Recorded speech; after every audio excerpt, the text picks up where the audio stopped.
The Viridian marketplace stretched across 3 levels of the orbital station, a cacophony of alien merchants hawking their wares beneath bioluminescent canopy strips. Harry shouldered his way through the crowd, his human frame shorter than most of the towering krill and chittering safari traders. Orla walked beside him, her auburn hair tied back, scanner in hand. "This is ridiculous," she muttered, checking her device. "We're supposed to be sourcing engine parts, not browsing a junk market." Harry grinned, his eyes scanning the cluttered stalls. Sometimes the best finds hide in plain sight. That's when he saw it, a corroded metal safe no larger than a footlocker, sitting beneath a pile of obsolete data cores. The merchant, a 4-armed krill with iridescent blue skin, noticed Harry's interest and let out a wet, gurgling laugh. "Human wants the rust box?" The krill's translation collar rendered his words in perfect standard. 5 credits. Entertainment value only. Other aliens nearby turned to look. A safari female with compound eyes clicked her mandibles in amusement. Humans collecting garbage now. How fitting. Orla tugged Harry's sleeve. "Don't! We don't have money to waste!" But Harry was already crouching beside the safe, running his fingers over the pitted surface. The corrosion wasn't random. It formed patterns, deliberate grooves worn into the metal. His engineering mind recognized something the aliens had missed. This wasn't damage. This was design. "I'll take it," Harry said, transferring the credits. The marketplace erupted in laughter. The krill merchant's forearms waved in what Harry had learned was their version of doubled-over amusement. The human buys corroded scrap. "Wait until the consortium hears this." Orla's face flushed with embarrassment as they carried the safe back to their small cargo hauler. "Please tell me you saw something." "Those grooves," Harry said, his voice low with excitement. "They're not corrosion patterns. They're a locking mechanism, mechanical, not electronic. Pre-digital era technology. Whatever's inside, someone wanted it hidden from scanners." Back in their ship's cargo bay, Harry worked through the night. Orla brought him coffee. Real Earth coffee. Precious and expensive this far from home, and watched as he carefully mapped the grooves, creating a 3-dimensional model on his holo display. "It's a puzzle lock," he explained, manipulating the projection.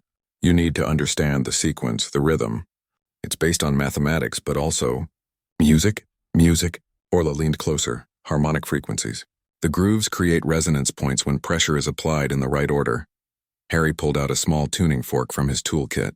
Humans have been using harmonic locks since ancient times. Singing bowls, wine glasses, same principle. He struck the tuning fork and held it against different points on the safe's surface, listening intently.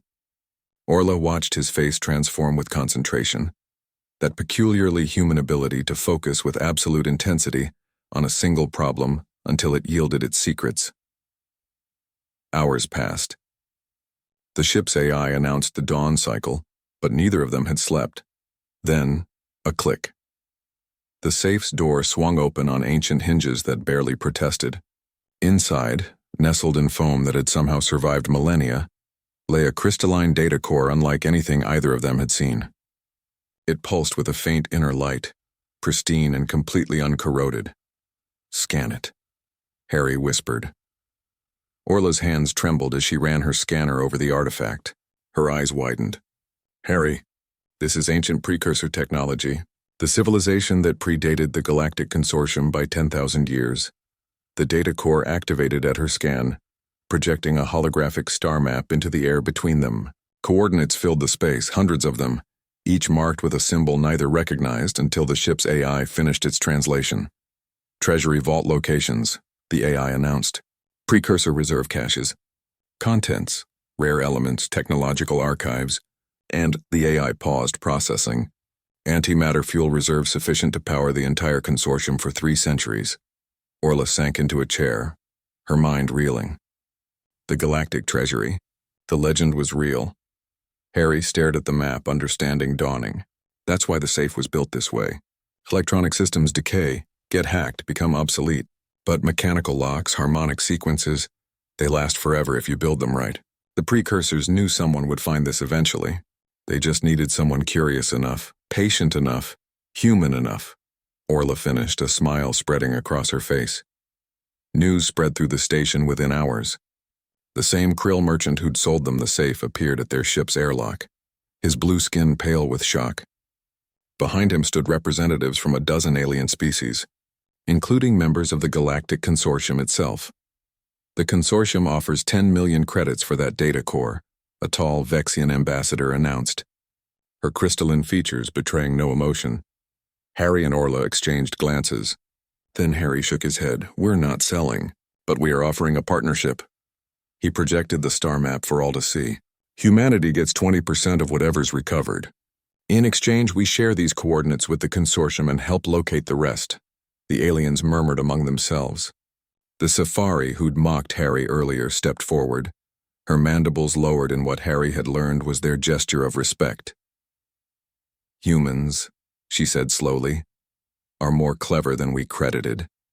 The precursors were right to trust their legacy to patience and ingenuity, rather than brute scanning power. The Krill merchant's forearms drooped in dismay. I sold the greatest treasure in galactic history for 5 credits. Harry couldn't help but grin. Sometimes the best finds hide in plain sight. Orla squeezed his hand as the consortium representatives began negotiating terms. Humanity had just secured its place among the stars, not through weapons or threats, but through curiosity, persistence, and a willingness to see value where others saw only rust. In the end, that was the most human thing of all.